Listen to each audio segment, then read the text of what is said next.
Fin de citation.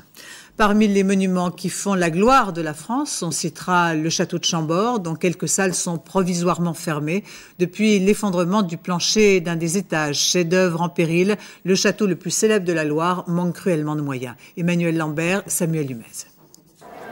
440 salles, 365 cheminées, le château de Chambord nécessite un entretien permanent.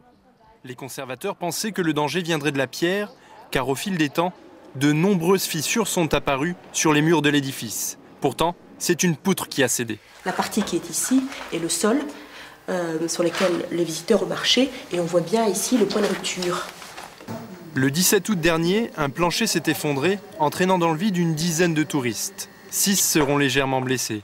Depuis, l'aile royale est fermée au public pour expertise, mais les visites continuent. Mais je rassure les visiteurs, on leur dire que pour la plupart, ces pièces faisaient partie du circuit qui n'était pas ouvert en visite libre. Le château est grand, il comporte 440 pièces, il y en a 17 qui sont fermées. On peut avoir une visite très complète de Chambord sans forcément voir ces parties-là. En France, un monument historique sur 5 se trouve dans un état préoccupant. C'est pour faire face à cette crise que le ministre de la Culture, Jean-Jacques Ayagon, vient d'annoncer un plan de sauvegarde du patrimoine. Les crédits destinés aux monuments historiques vont augmenter de 20 millions d'euros en 2004. C'est très important pour toute l'histoire de France. Il y a énormément de visiteurs et pour connaître sa propre histoire, c'est important de rénover. À Chambord, on sait déjà qu'à cause de l'incident du mois dernier, les 150 000 € alloués pour la rénovation du château ne suffiront pas.